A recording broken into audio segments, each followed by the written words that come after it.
ما الذي يفرق بيننا وبينهم؟ منهج السلف، لأن السلف هم الذين فهموا الكتاب والسنة وساروا عليهما، فنحن نتبع السلف الصالح. بسم الله والحمد لله والصلاة والسلام على رسول الله وعلى آله وصحبه ومن تبعهم بإحسان إلى يوم الدين.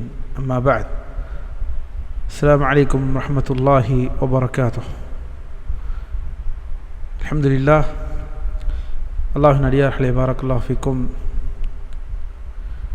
உம்தத்துல் அஹ்காம், அடிப்படை ஃபிக்ஹ் சட்டங்கள் என்ற இந்த வகுப்பை அல்ஹம்துலில்லாஹ் பல நாட்களுக்கு பிறகு, முக்கியமாக ரமதானிற்கு பிறகு நாம் மறுபடியும் இதை தொடங்கியுள்ளோம். அல்லாஹுக்கு எல்லா புகழும். ஏனெனில் தொடர்ந்து அல்லாஹின் அடியார்களே கொஞ்சம் கொஞ்சமாக படித்தாலும் தொடர்ந்து படிக்கக்கூடிய அந்த இஸ்திகாமத்தை அல்லாஹ் நமக்கு தந்த அருள் புரிவானாக. ஏனெனில் அதுதான் இன்று தேவையுடைய இன்றைய காலகட்டத்திற்கு நமக்கு தேவையுடைய ஒரு விஷயம் என்று ஒன்று இருக்கும் என்றால் அது இஸ்திகாமா. அது கொஞ்சமாக இருந்தாலும் அதை தொடர்ந்து செய்ய வேண்டும், நல்ல காரியங்களை. அதே போல தான் அல்லாஹ்வின் அடியார்களே, நாம் சிறியதாக படிக்கக்கூடிய இந்த வகுப்புகள், முக்கியமாக உம்தத்துல் அஹ்காம், இது அல்லாத எந்த வகுப்புகளாக இருக்கட்டும், அந்த சிறு துளிகள் தான் பெருவெள்ளமாக மாறும். அப்படிப்பட்ட அந்த விஷயங்களை தெரிந்து புரிந்து அதன் பால் அமல் செய்யக்கூடிய மக்களாக அல்லாஹ் நம்மை அனைவரையும் ஆக்கி அருள் புரிவானாக. இதை கூறிவிட்டு 17வது ஹதீஸிற்குள் செல்வோம். ஏனெனில் மார்க்க ஃபிக்ஹ் சட்டங்களை தொடர்ந்து பார்த்து கொண்டு வருகிறோம்.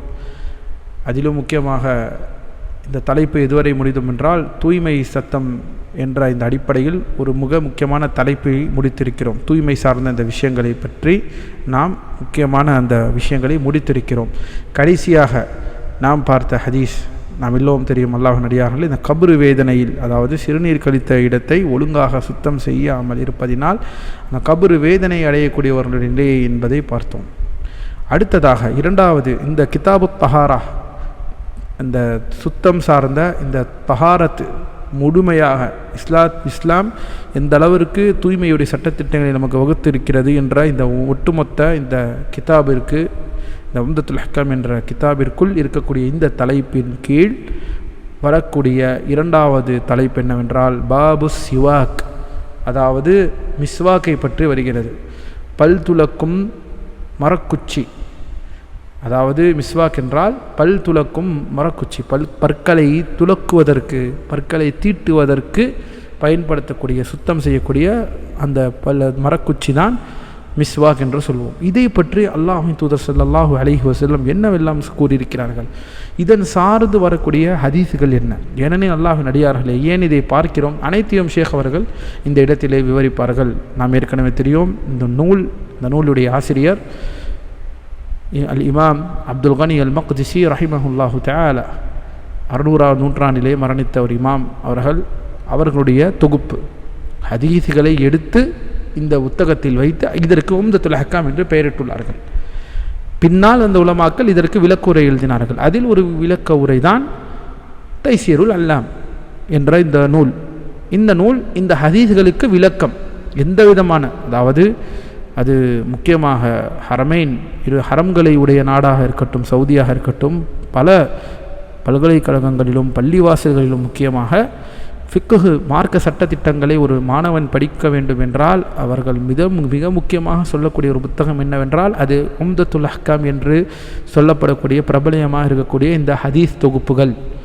ஏறத்தாழ 490 ஹதீஸ்களை உடைய இந்த ஹதீஸ் தொகுப்பை, இந்த புத்தகத்தை தான் அப்துல் கனி மக்திசி ரஹ்மத்துல்லாஹி அலைஹி அவர்கள் தொகுத்த இந்த ஹதீஸுகளை அவர்கள் தொகுத்தார்கள் என்றால் ஏற்கனவே ஹதீஸ் உலமாக்கள் இமாம் புகாரி, முஸ்லிம் இவர்கள் எல்லாம் ஏற்கனவே இந்த ஹதீஸை அறிவிப்பாளர் தொடரோடு சரியாக இடம்பெற்று அவர்களுடைய புத்தகத்தில் பாதுகாக்க வைக்கப்பட்ட அந்த ஹதீஸுகளை சட்டத்திற்கு ஏற்பவாறு, ஃபிக்ஹ் சட்டத்திற்கு ஏற்பவாறு அதன் ஹதீஸுகளை எடுத்து தனியாக ஒரு புத்தகத்திலே தொகுத்தார்கள். தேவையான ஹதீஸுகளை ஒவ்வொரு சட்டத்திட்டத்திற்கும் என்ன ஹதீஸாக தேவையாக அதற்கான ஹதீஸாக ஆதாரமாக இருக்குமோ அதை எடுத்து வைத்தார்கள். அதுதான் இந்த புத்தகம். அதற்கு விளக்க உரையில் இந்த தைசீர் அல்லாம் ஷேக் அல் பஸ்ஸாம் ரஹிமத்துல்லாஹி அலைஹ் ரஹிமஹுல்லாஹ் அவர்கள் இந்த ஹதீஸ்களுக்கு விளக்கம் தந்திருக்கிறார்கள். அதன் விளக்கத்தை நாம் தொடர்ந்து பார்ப்போம். இப்போது என்ன சொல்கிறார்கள் இந்த சிவாக் என்ற தலைப்பின் கீழ்? முதலில் சிவாக் என்றால் என்ன? அல்லாஹ்வின் அடியார்கள் அனைவர்களுக்கும் தெரியும். சிவாக் என்றால் சிவாக் என்று சொல்வார்கள், அல்லது மிஸ்வாக் என்று சொல்வோம். சிவாக் என்றால் மரக்குச்சியை பற்களில் தீட்டுவதற்காக, பற்களை சுத்தம் செய்வதற்காக, அல்ல வாய்களை சுத்தம் செய்வதற்காக மரக்குச்சியை எடுத்து தீட்டுவது தான் சிவாக். அல்ஹம்துலில்லாஹ். மேலும் எதற்காக செய்கிறோம் என்றால் ஷேக் சொல்கிறார்கள், பற்களில் இருக்கும் மஞ்சள் கரைகள் மற்றும் பற்களில் இருக்கும் கிருமிகளை, அதில் இருக்கக்கூடிய கழிவுகளை அகற்றுவதற்காக, பற்களில் மாட்டிக்கொண்டிருக்கும் வாய்களில் வாயை சுத்தமாக வைப்பதற்கு தான், அதுதான் நோக்கம். அதாவது வாயை சுத்தமாக வைப்பதினால் அதனால் ஏற்படக்கூடிய நன்மைகள், அதனால் ஏற்படக்கூடிய அல்லாஹ்விடம் வரக்கூடிய நன்மைகள் என்று மார்க்கம் நமக்கு சொல்கிறது. இந்த சிவாக்கை நாம் இப்போது பார்த்தோம். சிவாக் என்றால் என்ன என்பதை பார்த்தோம். அது ஒரு மரக்குச்சி, அதை கொண்டு பற்களை வாய்களை சுத்தம் படுத்துவதற்காக அதை தீட்டுவது பற்களில். இன்று பிரஷ் என்று சொல்லப்படுகிறது. ஆனால் இதற்கு முன்னால் அல்லாஹ்வின் அடியார்களே, அல்லாஹ்வின் தூதர் ஸல்லல்லாஹு அலைஹி வஸல்லம் இந்த மாபெரும் விஷயத்தில் எந்த அளவுக்கு அவர்கள் பற்றுதலுடன் பேணுதலுடன் இதில் இருக்கிறார்கள் என்பதை நீங்கள் பாருங்கள். மேலும் ஃபிக்ஹ் என்று வந்துவிட்டால், மார்க்க சட்டத்திட்டங்கள் வந்துவிட்டால், அதுவும் முக்கியமாக தூய்மை சார்ந்த விஷயங்கள் என்று வந்துவிட்டால், மிக முக்கியமான ஒரு விஷயம் என்னவென்றால் மனிதனுடைய தூய்மை, மனிதனுடைய உடல் ஆரோக்கியம். மேலும் அவன் உடல் ஆரோக்கியத்தில் மிக முக்கியமானது அவனுடைய உடம்பிலிருந்து துர்நாற்றங்கள் ஏற்படாமல், அதுவும் முக்கியமாக வாயிலிருந்து துர்நாற்றம் ஏற்படாமல் இருப்பதற்காகவும், மேலும் அவ்வாறு இருப்பதினால் அல்லாஹ்விடம் நன்மையை ஏற்படுத்திக் கொள்வதற்காகவும், அல்லாஹ்வின் தூதர் ஸல்லல்லாஹு அலைஹி வஸல்லம் அவர்களை பின்பற்றும் அடிப்படையும் பொறுத்து தான் இந்த இவ்வளவு ஃபவாயிதுகள், இவ்வளவு பயன்கள் இந்த சிவாக்கிலே இருக்கிறது. இதை சொல்லிவிட்டு நேரடியாக 17வது ஹதீஸிற்குள் நூலாசிரியர்கள் செல்கிறார்கள். அது என்ன 17வது ஹதீஸ்? ஹம்தத்துல் அஹ்காமிலே இதற்கு மிஸ்வாக்கின் முக்கியத்துவம் என்று தலைப்பிட்டிருக்கிறோம். தலைப்பை விட்டு என்பது தமிழிலே நாம் தான் அதை தலைப்பிலே எழுதியிருக்கிறோம். ஹதீஸுடைய விளக்கத்தை, ஹதீஸுடைய முதலில் ஹதீஸை பார்ப்போம். 17வது ஹதீஸ் என்ன சொல்கிறது?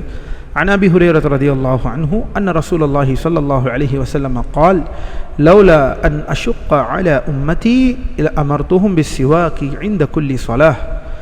அபூ ஹுரைரா ரலியல்லாஹு அன்ஹு அவர்கள் அறிவிக்கிறார்கள், நபி ஸல்லல்லாஹு அலைஹி வஸல்லம் அவர்கள் கூறினார்கள், என் சமுதாயத்தாருக்கு அதிக சுமையை நான் ஏற்படுத்தி விடுவேன் என்று இல்லாமல் இருந்தால் நான் ஒவ்வொரு தொழுகையின் போதும் பல் துலக்குமாறு அவர்களுக்கு நான் கட்டளையிட்டிருப்பேன். இதுதான் ஹதீஸ். இந்த ஹதீஸுடைய விளக்கத்தை இப்போது நாம் பார்ப்போம்.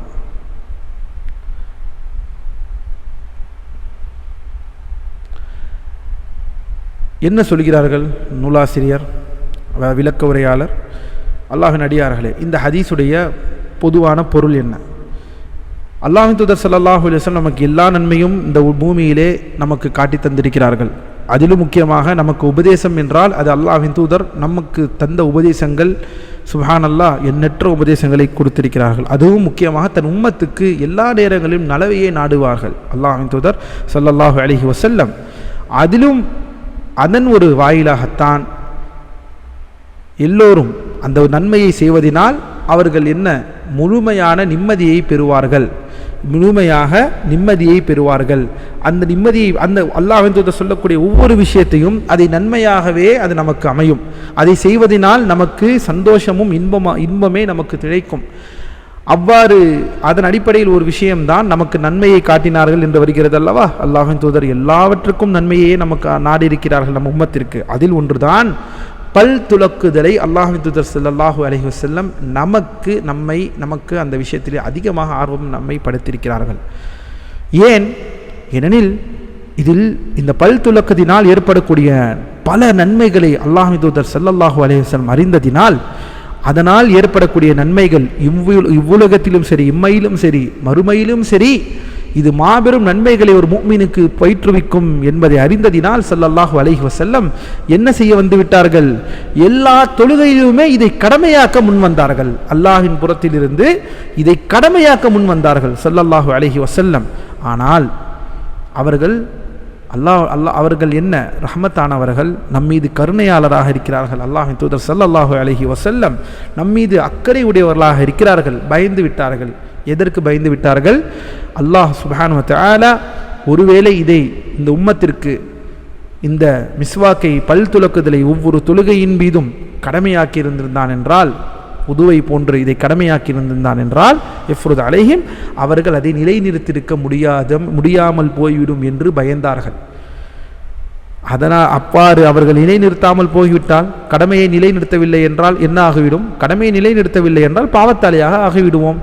அதனால்தான் அதை வாஜிப், இது கடமை, பல் துலக்குதல் ஒவ்வொரு தொழுகிலும் கடமை என்பதை அவர்கள் அல்லாஹ்வின் பொறுத்து செய்யாமல் அதிலிருந்து தவிர்த்து விட்டார்கள். ஸல்லல்லாஹு அலைஹி வஸல்லம் அதை தவிர்த்து விட்டார்கள்.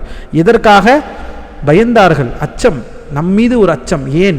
அதை ஒருவேளை செய்யாமல் போய்விட்டோம் என்றால், அது மட்டுமில்லை, நம்மீது உள்ள அந்த அக்கறை, இந்த உம்மத் இந்த ஐவேளை தொழுகையிலும் இவர்கள் ஒவ்வொரு தொழுகையிலும் இதை அவர்கள் பல் துலக்குதலை மிஸ்வாக்கை கொண்டு பல் துலக்குதலை அல்லாஹ் கடமையாக்கி விட்டார் என்றால், நம் மக்களால் இதை அவர்களால் செயல்படுத்த முடியாத ஒரு நிலைக்கு ஆகிவிடும், அது அவர்களுக்கு ஒரு சிரமமாக ஆகிவிடும் என்று பயந்ததினால், அல்லாஹ்வின் அடியார்களே பாரக்கல்லாஹு ஃபீக்கும், அல்லாஹ்வின் தூதர் ஸல்லல்லாஹு அலைஹி வஸல்லம் இதை நமக்கு கடமையாக்கவில்லை அல்லாஹ்வின் புறத்திலிருந்து. சுப்ஹான் அல்லாஹ், எவ்வளோ ஒரு மிக முக்கியமான ஒரு ஹதீஸாக இருக்க முடியும்.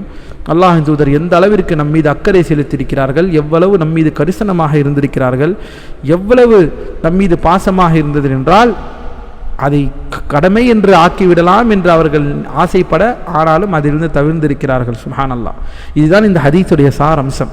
அப்படி இல்லை என்றால், அது மட்டும் சிரமமாக அல்லது அவர்களுக்கு அது ஒரு சுமையாக மட்டும் நமக்கு அது இல்லை என்றால், நமக்கு அது இந்நேரம் கடமையாக இருக்கும் இந்த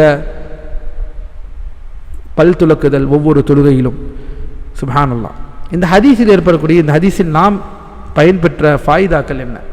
மா யூஹது மினல் ஹதீஸ், மற்றும் இந்த ஹதீஸில் நாம் அறிந்துக்கூடிய சட்டங்கள் என்ன என்பதை பார்ப்போம். முதலில் இந்த மிஸ்வாக்கை, அப்படி என்றால் கடமை இல்லை என்றால், அப்படி என்றால் இந்த ஹதீஸில் நமக்கு என்ன விளங்குகிறது என்றால், கடமை இல்லை, ஆனால் முஸ்தஹப்பாக இருக்கிறது, மிகவும் அறிவுறுத்தப்பட்ட ஒரு செயலாக இருக்கிறது. இந்த மிஸ்வாக்கை கொண்டு பல் துலக்குதல் என்பது நமக்கு மிகவும் முஸ்தஹப்பாக இருக்கிறது. வஃபத்லிஹி, அதோடைய சிறப்பு நமக்கு இந்த ஹதீஸ் மூலமாக விளங்குகிறது. எந்த அளவுக்கு விளங்குது இந்த ஹதீஸுடைய இந்த நன்மைகள் நமக்கு, இந்த மிஸ்வாக் பயன்படுத்தக்கூடிய சிறப்புகள் இதை ஏனெனில் இதை வாஜிப் என்ற நிலைக்கு ஆக்கியிருக்கலாம் என்று நினைத்தார்கள் ஸல்லல்லாஹு அலைஹி வஸல்லம். வாஜிப் என்றால் கடமைக்கு என்ன நன்மையோ அந்த நன்மை இதற்கு கிடைக்கப் பெறும் என்ற அளவிற்கு உலமாக்கள் இந்த மிஸ்வாக்கை ஏனெனில் மிஸ்வாக்கை அடிப்படையாக இதை கடமையான விஷயமாக ஆக நேர்ந்தது, ஆனால் அது சிரமமாக ஆகிவிடும் என்பதனால் தான் நமக்கு அது கடமையாக்கப்படவில்லை. அப்படி என்றால் அதோடைய ஃபதுல், அதோடைய சிறப்புகள், கடமைக்கு ஒரு கடமையை செய்வதனால் ஏற்படக்கூடிய நன்மைகள் என்னவோ அந்த நன்மை நமக்கு கிடைக்கும் என்ற அளவிற்கு இங்கே உலமாக்கள் ஆர்வப்படுத்துகிறார்கள். இது முதல் விஷயம். இரண்டாவது விஷயம், அல்லாஹ்வின் அடியார்களே, தொழுகையில் மிஸ்வாக்கை கொண்டு பல் துலக்குதல். தொழுகையில் மிஸ்வாக்கை கொண்டு பல் துலக்குதல், இதற்கு காரணம் என்ன என்பதையும் சொல்கிறார்கள். இதற்கான காரணம் என்ன? தொழுகையில் ஏன் பல் துலக்குதலை, அதாவது தொழுகையில் என்றால் தொழுது கொண்டு இருப்பது அல்ல, தொழுகைக்கு முன்னால் அந்த பல் துலந்து, அதாவது உதுவோடு சேர்த்து அந்த பல் துலக்குதலை மிஸ்வாக்கை செய்துவிட்டு தொழுகையை ஆரம்பித்தல். இதற்கு இப்னு தகீக் அல்-ஈத் என்ற ஒரு மாபெரும் அறிஞர் அவர்கள் என்ன சொல்கிறார்கள் என்றால், அல்லாஹ்வின் அடியார்களே, இதில் உள்ளக்கூடிய அந்த மறைவான விஷயம் என்னவென்றால், அன்னா மஅ்முரூன ஃபி குல்லி ஹாலத்தின் மின் அஹ்வாலி தகர்ருபி இலல்லாஹி அஸ்ஸ வஜல் அன் யகூன ஃபி ஹாலத்தி கமாலின் வ நஸாஃபத்தின் இத்ஹாரன் லி ஷரஃபில் இபாதா. அதாவது எல்லா நேரங்களிலும் அல்லாஹுக்கு, எந்த நேரங்கள் அல்லாஹுடன் நெருக்கத்தோடு, அல்லாஹ்விடம் நாம் நெருக்கத்தை செலுத்தும் பொழுது, வணக்க வழிபாடு செலுத்தும் பொழுது நாம் சிறந்த நிலையில் இருக்க வேண்டும், அதாவது சுத்தமான நிலையில் இருக்க வேண்டும். ஏனெனில் நாம் அப்படிப்பட்ட ஒரு மதிப்புமிக்க ஒரு செயலை செய்கிறோம். அது என்ன? வணக்க வழிபாடு, இபாதத். அந்த இபாதத்தை செய்யும் பொழுது அதற்கென்று ஒரு மாண்பு இருக்கிறது, அதற்கென்று ஒரு விஷயம், அதற்கென்று ஒரு மதிப்பு இருக்கிறது. அந்த மதிப்பான ஒரு செயலை செய்யும் பொழுது நாமும் மதிக்கத்தக்கவர்களாக, சுத்தமானவர்களாக, மதிக்கக்கூடிய ஒரு நிலையில், அதுவும் முக்கியமாக சுத்தமான நிலையில் இருப்பதை தான் இந்த இடத்திலே நமக்கு விளங்குகிறது என்று சொல்கிறார்கள். இன்னும் ஒரு சில விஷயங்களை சொல்கிறார்கள். இந்த விஷயம் என்ன காரணம் என்றால், தொழுகையின் நேரத்தில் முன்னால் நாம் பல் துலக்குது என்பதென்றால், ஏனெனில் இது மலக்குமார்கள் சம்பந்தப்பட்ட விஷயமாக, மலக்குகள் சம்பந்தப்பட்ட விஷயமாக இருக்கிறது. ஏனெனில் யாரிடம் வாயிலே துர்நாற்றம் இருப்பவர்களால் மலக்குகள் அதாவது சங்கடத்திற்கு ஆளாகுவார்கள். ஃபஇன்னஹு யதஅத்தா பிர்ராயிஹா அல் கரீஹா, மலக்குகள் வாயிலே இருக்கக்கூடிய துர்நாற்றத்தினால் அருகில் இருக்கக்கூடிய மலக்குகள் சங்கடத்திற்கு ஆளாகுவார்கள். ஏனெனில் பாரக்கல்லாஹு ஃபீக்கும், ஏனெனில் இன்னும் சொல்கிறார்கள், இமாம் ஸனஆனி ரஹ்மத்துல்லாஹி அலைஹி சொல்கிறார்கள், வலா யப்உத் அன் சிர்ர மஜ்மூஉல் அம்ரைன் அல் மத்கூரைன், அதாவது இமாம் ஸனஆனி ரஹிமஹுல்லாஹ் அவர்கள் சொல்கிறார்கள், மேல் இருக்கக்கூடிய சொல்லப்பட்ட இந்த ரெண்டு விஷயமும் இருப்பதற்கு ஆட்சேபனையும் இல்லை. ஏனெனில் ரெண்டும் காரணமாக இருக்கலாம். ஒன்று, வணக்க வழிபாடுகளை செய்வதற்காக ஒரு நல்ல மதிப்புமிக்க நிலை இருக்க வேண்டும் என்றால் நம் வாய் சுத்தமாக இருக்க வேண்டும். அதே போலத்தான் மலக்குமார்களும் என்னவாக இருக்க வேண்டும், அவர்களுக்கு அது இடையூறாக இருக்கக்கூடாது. நம்முடைய வாயிலிருந்து வரக்கூடிய துர்நாற்றம் ஒருவேளை வந்துவிட்டது என்றால் அதனால்தான் நம்மை மலக்குமார்கள் சலனத்திற்கும் சங்கடத்திற்கும் ஆளாகுவார்கள். அவர்கள் அவர்களுக்கு அது ஒரு விஷயமாக, அது ஒரு தவறான அவர்களுக்கு ஒரு விஷயமாக ஆகிவிடும் என்பதற்காகத்தான் நம்மை பல் துலக்க சொல்கிறார்கள் ஸல்லல்லாஹு அலைஹி வஸல்லம் என்ற ஒரு காரணத்தையும் சொல்கிறார்கள். ஏனெனில் நம் எல்லோருக்கும் தெரியும், அல்லாஹ்வின் அடியார்களே, இமாம் முஸ்லிம் ரஹிமஹுல்லாஹ் அவர்கள் எடுத்திருக்கக்கூடிய ஒரு ஹதீஸ், முஸ்லிமிலே பதிவு செய்யப்பட்ட ஹதீஸ், ஜாபிர் ரலியல்லாஹு அன்ஹு அவர்கள் கூறுகிறார்கள், மன் அகல ஸௌம அவில் பஸல் அவில் கராஸ் فلا يقربن مسجدنا فإن الملائكة تتأذى بما يتأذى به بنو آدم. அல்லாஹ்வின் தூதர் ஸல்லல்லாஹு அலைஹி வஸல்லம் எல்லோரும் அறிந்திருக்கிறோம், இந்த வெங்காயம் பூண்டு இதையெல்லாம் உண்ணக்கூடியவர்கள் நம்முடைய பள்ளிவாசல்களுக்கு அவர்கள் நெருங்க வேண்டாம் என்று அல்லாஹ்வின் தூதர் ஸல்லல்லாஹு அலைஹி வஸல்லம் கூறக்கூடிய இந்த ஹதீஸ் முஸ்லிமிலே பதிவு செய்யப்பட்ட ஹதீஸ். ஏனெனில் மலக்குமார்கள் இதனால் இடையூறுக்கு ஆளாகிறார்கள், இடைஞ்சலுக்கு ஆளாகிறார்கள். அதாவது எவ்வாறு இந்த பூண்டும் இந்த வெங்காயங்களுடைய இந்த துர்நாற்றங்கள் சக மனிதர்கள் இடைஞ்சலுக்கு ஆளாகுவார்களோ அதே போலத்தான் மலக்குமார்களும் இந்த இடைஞ்சலுக்கு ஆளாகுவார்கள். அதனால் இதை சாப்பிடுபவர்கள் பள்ளிவாசல்களுக்குள் வர வேண்டாம், நெருங்க வேண்டாம் என்ற இந்த ஹதீஸை அல்லாஹ்வின் தூதர் ஸல்லல்லாஹு அலைஹி வஸல்லம் கூறுகிறார்கள். அதே போலத்தான் பல் துலக்காதவர்களுடைய வாயிலிருந்து ஒருவேளை துர்நாற்றம் வந்துவிட்டது என்றால் அந்த துர்நாற்றத்தினால் எவ்வாறு பூண்டு வெங்காயம் போன்ற அந்த வாசனைகளால் மலக்குமார்கள் அந்த விஷயங்கள் இடைஞ்சலுக்கு ஆளாகிறார்களோ அதே போல இதற்கும் அவர்கள் இடைஞ்சலுக்கு ஆளாகுவார்கள் என்பதும் நமக்கு தெளிவாக விளங்குகிறது என்று சொல்கிறார்கள். அடுத்ததாக அல்லாஹ்வின் அடியார்களே, இந்த விஷயங்களை நாம் பார்த்தனா மூன்றாவது விஷயம் இந்த ஹதீஸில் நாம் பெற்றிருக்கக்கூடிய படிப்பினை என்னவென்றால், ஃபத்லுல் வுது வஸ்ஸலாத்தில் முஸ்தஅமல் மஅஹுமா அஸ்ஸிவாக், அதாவது அந்த உதுவுடைய சிறப்பும் உதுவுடைய அந்தஸ்தும் அதே போல அந்த தொழுகையும் அந்த தொழுகைக்கு முன்னால் நாம் பயன்படுத்தக்கூடிய அந்த மிஸ்வாக்கும், இது அனைத்தும் இந்த சிறப்புகள் நமக்கு இதன் மூலம் விளங்குகிறது. அதே போல அல்லாஹ்வின் அடியார்களே பாரக்கல்லாஹு ஃபீக்கும், ஒருவேளை நமக்கு அது ஒரு இடையூறாக நமக்கு ஒரு சிரமமாக இருக்கும் என்ற காரணத்தாலே தவிர நமக்கு இந்த மிஸ்வாக் என்பது கடமையாக்கப்படவில்லை. அப்படி இல்லை என்றால் நிச்சயமாக நமக்கு கடமையாக்கப்பட்டிருக்கும். வெறும் இது ஒரே ஒரு காரணம்தான். என்ன, நமக்கு ஏன் கடமையாக்கப்படவில்லை ஒவ்வொரு தொழுகைக்கும் மிஸ்வாக் பயன்படுத்துவது? ஏனென்றால் நமக்கு அது சிரமமாக ஆகிவிடும் என்பதினால். இதையும் நாம் புரிந்து கொள்ள வேண்டும். ஐந்தாவது விஷயம், அல்லாஹ்வின் தூதர் ஸல்லல்லாஹு அலைஹி வஸல்லம் இந்த உம்மத்தின் மீது அவர்கள் வைத்திருக்கக்கூடிய மாபெரும் அந்த கருணை, மாபெரும் அந்த அவர்கள் நம்ம மீது வைத்திருக்கக்கூடிய அந்த கரிசனம், அவர்கள் எந்த அளவிற்கு அல்லாஹ்வின் தூதர் ஸல்லல்லாஹு அலைஹி வஸல்லம் மீது பாசமாக நம் மீது இரக்க குணத்தோடு இருக்கிறார்கள், நமக்கு எவ்வாறு நமக்காக அஞ்சுகிறார்கள், நமக்கு அதை செய்ய முடியாமல் போய்விடும் என்று எண்ணுகிறார்கள் என்றால் நாம் எவ்வாறு இருக்க வேண்டும், அந்த நபியிடம் நாம் எவ்வாறு நடந்து கொள்ள வேண்டும், அவருடைய சட்டத்திட்டங்களை அவர்களை நாம் எவ்வாறு பின்பற்ற வேண்டும் என்பதை நாம் புரிந்து கொள்ள வேண்டும். ஆறாவதாக அல்லாஹ்வின் அடியார்களே, நாம் இதை முக்கியமாக விஷயமாக புரிந்து கொள்ள வேண்டும். அன்ன ஷர்அ யுஸ்ர், இந்த மார்க்கம் என்பது இலகுவானது, இதில் கஷ்டம் என்பது கிடையாது, இதில் எந்த விதமான ஒரு சிரமமும் கிடையாது என்பதை இந்த ஹதீஸ் நமக்கு உணர்த்துகிறது. பாருங்கள், நமக்கு எது சிரமமாக இருக்கும் என்று இருப்பதனால் நமக்கு என்ன தெரிகிறது? சுப்ஹானல்லாஹ், அல்லாஹ்வின் தூதர் ஸல்லல்லாஹு அலைஹி வஸல்லம் நமக்கு இந்த மிஸ்வாக்கை நமக்கு கடமையாக்கவில்லை, ஏனெனில் அது சிரமமாக இருக்கும் என்று அவர்கள் பயந்தார்கள். அப்படி என்றால் சிரமமாக இருக்கும் என்பதனால் நமக்கு இந்த மிஸ்வாக் கடமையாக்கப்படவில்லை என்றால் நமக்கு ஏன் ஐவேளை தொழுகை கடமையாக்கப்பட்டது? சற்று சிந்தித்து பாருங்கள். ஏன் ஐவேளை தொழுகை நமக்கு கடமையாக்கப்பட்டது? அந்த ஐவேளை தொழுகை ஒருவேளை நமக்கு அது சிரமமாக இருக்கும் என்ற பட்சத்தில் இருந்திருந்தால் அல்லாஹ்வின் தூதர் ஸல்லல்லாஹு அலைஹி வஸல்லம் நமக்கு அதை குறைத்திருக்கலாம். ஆனால் இதற்கு முன்னாலே தொழுகையுடைய விஷயங்கள் அனைத்தும் நமக்கு குறைக்கப்பட்டுத்தான் நம்மால் ஆதமுடைய சந்ததிகள் மனிதர்களால் ஐவேளை, முக்கியமாக இந்த உம்மத்தாக இருக்கக்கூடிய நமக்கு ஐவேளை தொழ முடியும். அது அவர்களுக்கு நிச்சயமாக ஒரு மாபெரும் சிரமமாக இருக்க போவதில்லை என்பதை மார்க்கம் நமக்கு தெளிவாக உணர்த்துகிறது. சுப்ஹான் அல்லாஹ். அப்படி என்றால் ஐவேளை ஒருவன் அல்லாஹை தௌஹீதிலே நிலைநிறுத்தி அல்லாஹுக்கு இணை வைக்காது வாழக்கூடியவன் ஐவேளை தொழுகையை தொழுவதில் எந்த ஒரு சிரமமும் கிடையாது. அப்படி அது சிரமம் என்று இருந்திருந்தால் அல்லாஹ் நமக்கு அதை அவ்வாறு ஆக்கியிருக்க மாட்டான். அல்லாஹின் அடியார்களே, அல்லாஹின் தூதர் நமக்கு அதை அவ்வாறு செய்திருக்க மாட்டார்கள். யோசித்து பாருங்கள். ஒரு மிஸ்வாக்கை அது என்றே நமக்கு சிரமமாகிவிடும் என்பதினால் அல்லாஹ்வின் தூதர் ஸல்லல்லாஹு அலைஹி வஸல்லம் அதை நமக்கு கடமையாக்கவில்லை என்று நினைத்துகிறார்கள் என்றால், ஐவேளை தொழுகை நமக்கு கடமையாக்கப்பட்டிருக்கிறது என்றால், நமக்கு அது கடமை என்று இருப்பதினால் அது எவ்வாறு நாம் அதை தொழுகாமல் இருக்க முடியும்? சுப்ஹான் அல்லாஹ். சிரமம் என்று சொல்லிக்கொண்டா ஐவேளை தொழுகையை தொழுவது சிரமம் என்பது கிடையாது என்பதை நாம் இந்த ஹதீஸின் மூலியமாக நாம் புரிந்து கொள்ள வேண்டும்.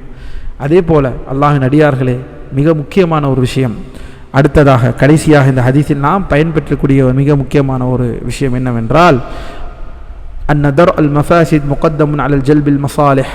அதாவது இது ஒரு மார்க்க சட்டம். என்ன மார்க்க சட்டம்? இது என்ன மார்க்க சட்டம் என்றால், அல்லாஹ்வின் அடியார்களே, அதாவது நன்மையை செய்வதை காட்டிலும் நன்மையை செய்வதை காட்டிலும் இந்த செயலில் தீமை அதிகரிக்கும் என்றால் அந்த தீமையை தடுப்பதற்குத்தான் முக்கியத்துவம் தர வேண்டும். ஒரு விஷயத்தை இதை செய்வதனால் நன்மையும் இருக்கிறது, அதே சமயம் நன்மை ஒரு பக்கம் இருந்தாலும் இதற்கு தீமையும், இதில் ஒரு சில தீமைகளும் இதற்கு வரும் என்றால் முதலில் அந்த தீமையை தடுப்பதில் தான் முக்கியத்துவம் தர வேண்டும். ஏன் இந்த சட்டத்தை இந்த இடத்துல நாம் சொல்கிறோம்? ஏனெனில் இது மிக முக்கியமான சட்டம் இந்த ஹதீஸில் இருக்கிறது. ஏனெனில் கவனியுங்கள், அல்லாஹ்வின் தூதர் ஸல்லல்லாஹு அலைஹி வஸல்லம் நம்முடைய இந்த மார்க்கம், நம்முடைய இந்த அழகிய மார்க்கம் நமக்கு இந்த இந்த மிஸ்வாக்கை நமக்கு ஃபர்தாக ஆக்கவில்லை நம்முடைய உம்மத்தின் மீது. ஆனாலும் இதில் அவ்வளவு ஃபர்தாக்கப்பட்டிருந்தால், இது நமக்கு கடமையாக்கப்பட்டிருந்தால் நிறைய நன்மைகள் இருந்திருக்கிறது. சுப்ஹான் அல்லாஹ். எவ்வளவு நன்மைகள்! அதாவது நமக்கு பல வகையான நன்மைகள் இருந்திருக்கும். அவ்வளவு நன்மைகள் இருந்திருக்கும் கடமையாக்கப்பட்டது என்றால். ஏனெனில் கடமையை நிலைநிறுத்தக்கூடியவர்கள் மாபெரும் இன்பத்திற்கும் சந்தோஷத்திற்கும் ஆளாகி இருப்பார்கள். வாழ்க்கை முழுவதும் மரணிக்கும் வரை இது அல்லாஹ் எனக்கு கடமையாக்கியிருக்கிறான், நான் பல் துலக்குவேன் ஒவ்வொரு தொழுகையிலும் என்று. ஆனால் அதே சமயம் இதனால் வரக்கூடிய அந்த தீமைகள் என்று அல்லது இந்த இடையூறுகள் என்று என்னவென்றால், அது எங்கே அதை கடமையாக்கப்பட்டு அதை செய்யாமல் போனால் அது இன்னும் மாபெரும் விஷயத்திற்கு தீமைக்கு தள்ளிவிடும். அதனால் அந்த தீமையை முதலில் தடுக்க வேண்டும் என்பதனால் தான் அல்லாஹ்வின் தூதர் ஸல்லல்லாஹு அலைஹி வஸல்லம் நமக்கு இந்த மிஸ்வாக்கை கடமையாக்கவில்லை. இது எல்லா வகையிலும். ஏனெனில் இவ்வாறு கடமையாக்கப்படாததினால் என்ன நன்மை கிடைத்திருக்கிறது?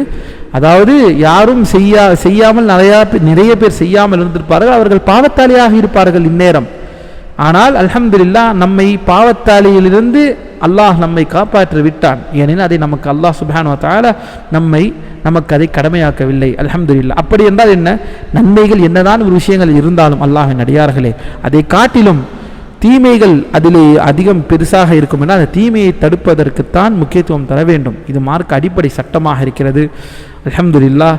அல்லாஹ்வின் அடியார்களே, இந்த பால் அமல் செய்யக்கூடிய மக்களாக, ஏனெனில் தொடர்ந்து இன்ஷா அல்லாஹ் அடுத்த வாரமும் சரி இந்த மிஸ்வாக் இந்த மார்க்கத்தில் எவ்வளவு மாபெரும் ஒரு சுப்ஹான் அல்லாஹ் சிந்தித்து பாருங்கள். இந்த பல் துலக்குதல் என்ற மாபெரும் விஷயத்தை அல்லாஹ்வின் தூதர் ஸல்லல்லாஹு அலைஹி வஸல்லம் எவ்வளவு அழகாக கையாண்டிருக்கிறார்கள். எந்த அளவிற்கு என்றால் சுப்ஹான் அல்லாஹ், இந்த மிஸ்வாக் சம்பந்தப்பட்ட 4 ஹதீஸ் இருக்கிறது இந்த புத்தகத்தில். அதில் ஒரு ஹதீஸை பார்த்திருக்கிறோம் அல்ஹம்துலில்லாஹ். இன்னும் 3 ஹதீஸ்கள் இருக்கிறது. அந்த 3 ஹதீஸ்களை பார்க்கும் பொழுது அல்லாஹ்வின் அடியார்களே இன்னும் நமக்கு தெளிவாக விளக்கப்படும். சுப்ஹான் அல்லாஹ், எந்த அளவிற்கு அல்லாஹ்வின் தூதர் ஸல்லல்லாஹு அலைஹி வஸல்லம் இந்த மிஸ்வாக்கிற்கு முக்கியத்துவம் தந்திருக்கிறார்கள் என்று. அல்ஹம்துலில்லாஹ். அல்லாஹ் நம்மை நேர்வழியிலே செலுத்துவானாக. அல்லாஹ் நமக்கு பாதுகாப்பை வழங்குவானாக. அஸ்ஸலாமு அலைக்கும் வரஹ்மத்துல்லாஹி வபரகாத்துஹு. بيننا وبينكم السلف، بيننا وبينكم الكتب. كان أحمد يقول البدع بيننا وبينكم الجنائز.